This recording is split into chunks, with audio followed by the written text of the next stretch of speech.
ndine mwana Misheki. Ndauya pamberi pechiedza chemuya mutsvene pano. Ndauya pamberi pechiedza chemuya mutsvene pano. Iye washayawo. Shaya namakumbo zvako. Iye angatowo mashaya nemakumbo. Atonhora. Shaya dzisingachashandi. Mutumwa wa Mwari. Mati Babamagirazi pano. Babamagirazi pano. Chikanzi yana vana vako pano. Mundomudana Misheki. Mudane nesimba. Ndo zvatakaita. Takandobudana nesimba.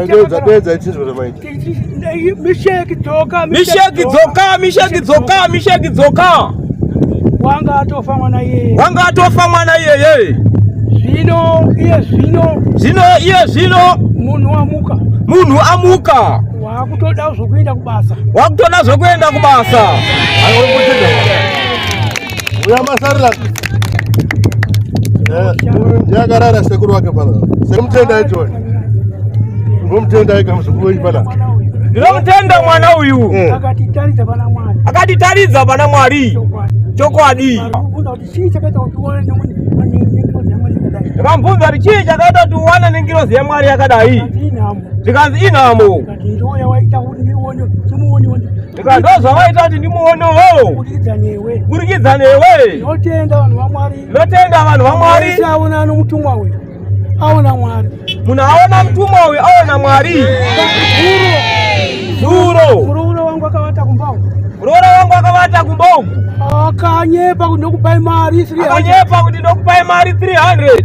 Asi chioneso chazoona usiku. Aona mutumwa. Aona mutumwa. Akasvinura asina kuvata. Ndatovhara kumeso nejira kuti. Ndakutotya. Zvanzi iwo ndobva wapinda muna Misheki hospitaliko. Misheki muhospital imomo. Ndobva wamunamatira ndobva wabuda. Ndokutonga kuti Misheki izvapona. Ndopatakunzwa kuti Misheki iko zvino apona. Handina simba nomweya mutsvene wepano. Kana simba handina. Mwari vasunde kuti muone mutumwa wake. Pakadurira simba rose. Ndipapa. Ndotenda. Saka ivi manje cheche ndeipi? Johani Marange. Ndakatambura zve simba rinosiyana ishe wangu.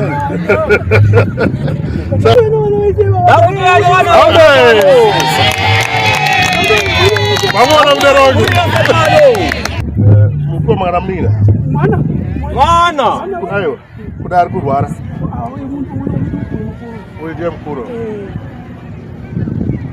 Maana sisi wapeka huko.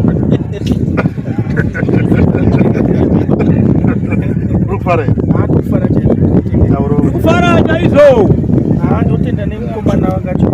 Ndinotenda nemukomana wanga achirwara uyu. Ndakatatambudzika semhuri.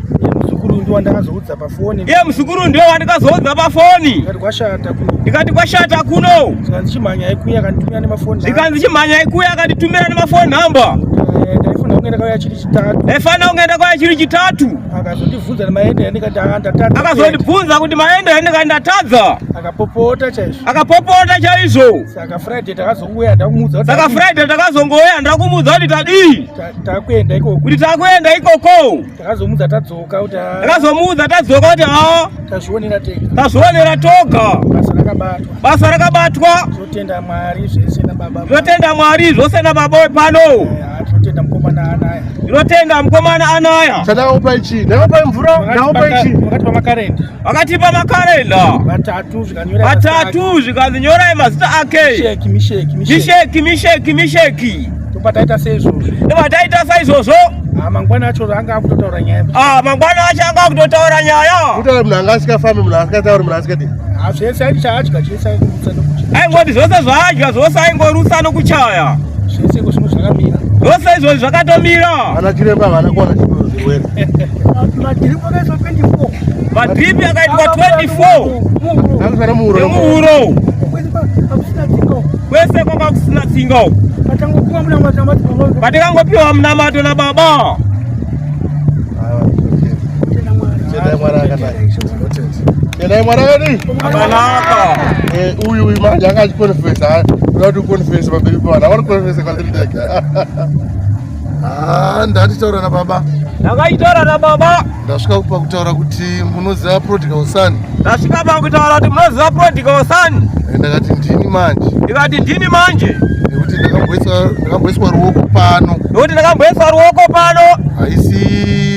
Handisi munyowani. Handisi munyowani. Handina kutanga kusvika pana nhasi. Handina kutanga kusvika pana panhasi.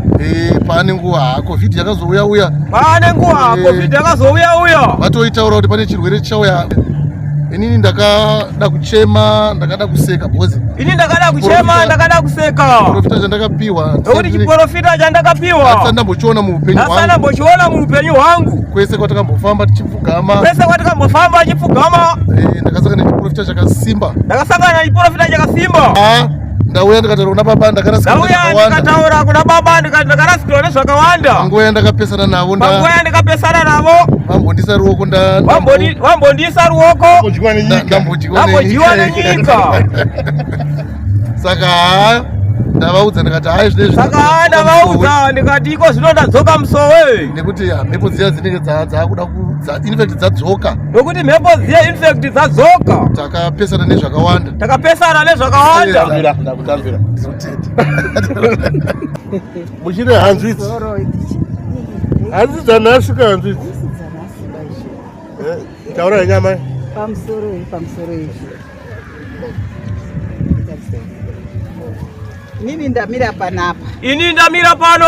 Ndoda kutenda Ishe. Ndoda kutenda Ishe. Ndakauya pano ndine dambudziko randinaro. Ndakauya pano ndine dambudziko ranga ndinaro. Dambudziko iri mwana akanga abirwa mari. Dambudziko iri mwana anga abirwa mari. Paakabirwa mari ndichibva ndazoti rakatimboendawo kuchechi kwati. Saka ndobva ndauya. Ndobva ndakubatsirwa. Saka pandaibatsirwa paya. Ndaiona unga zviri kunonoka ndichononga. Ndaiona unge zviri kunonoka. Kana iri mari yakabatwa keshi. Kana iri mari yakabatwa keshi haidzoke. Asi ndakazoramba ndichiuya zvikanzi. Asi ndakazoramba ndichiuya zvikanzi aiwa gogo. Mari inodzoka. Kuona mari yadzoka. Zvikazi nhasi mauya futi mari haisati yauya. Ndikati haisati yauya. Zvikazi asi hamuchadzoki. Zvikazi muchadzoka futi muchiti mari haisati yauya. Saka ndichingoenda weekend yacho iyoyo. Ndokubva mari yazowanika. Mari iye inobva yawanika. Mari yanga yakawanda. Yaidarika 10,000. Asi mari yaidarika 10,000. Ishe ndoda kutenda. Ndoda unyanya kutenda zvikuru sei. Ishe ndoda kutenda, ndoda unyanya kutenda zvikuru sei. Mwari wepanzvimbo ino. Akatitungamirira.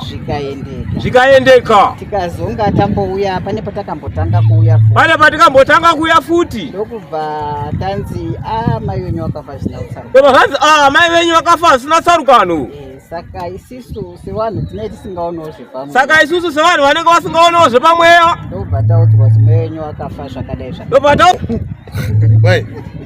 Ndakambovanda here. Aiwa hamuna kuwanza. Aiwa hamuna kuwanza. Ndatouya nevana vangu pano. Pavataura. Izvozvi kutaura kwatiri kuita. Akashaya. Muro yakaenda. Akaenda sei? Akarowa pasi. PaChristmas chaipo. Maita basi.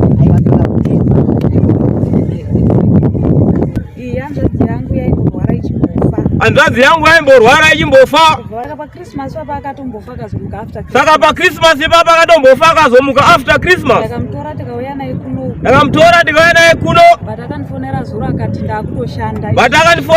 akati ndakutoshanda izvozvi. Akutoenda kubasa izvozvi, asina kana dambudziko. Ndichitenda zveishe. Nekustendi kwangu. Vakanditi chimbomira kuvaka. Zviro zvendakambobvunza kuti ndoita sei vakati. Ndikati ndoita sei zvikati chimbomira vakadaro. Ndokuti pane chitsotsi chakaitwa.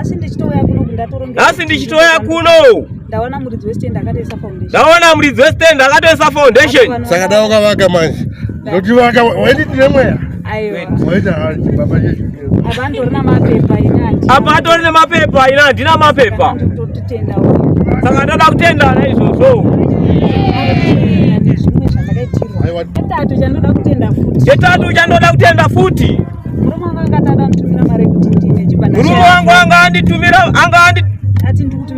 ati ndikutumira mari. Chibanda shaya foni mumba. Ndashaya foni mumba. Akabvunza munhu wese akati apana anoziva pane foni here. Ndopanda kalenda. Ndopanda anovhura ndiri mutoilet. Ndopanda anovhura ndiri mutoilet. Ndopanda tanga kutaura. Ndakambonzwa vangu madzimai vaiti ndokovhura kalenda rangu ndotanga kutaura. Ndakambonzwa vangu madzimai achi ndongovhura kalenda yangu ndotanga kutaura zvandinoda. Saka ndakatevedzerawo. Ndopanda vhara kalenda yangu. Ndopanda ndanovika. After 2 hours. Ndakaona muroora wangu akabva. Ndakaona muroora wangu. Ndopaangonosimudza monaki rai pamusoro. Ndopakangonosimudza monaki yake. Ndopavhura. Ndopanzi mainini foni yenyu iyi. Apa yange yatovigawo neumwe munhu anogara pamba ipapo. Saka ndoda kutenda futi naizvozvo. Dai zvaramba zvakadaro. Apa ndichifarazve nekuti zvinhu zvangu zvese zviri kundiitira. Ndiri kufara kuti masikati ano izvozvi. Kuno kundatongovinga hangu kalenda kuti ndichazotenda isheti maita henyu. Hembe dzangu dzitori apo ndiri kutoenda izvozvi. Kuya kwandakaita pano ndoda kutendesesa nekutendesesa.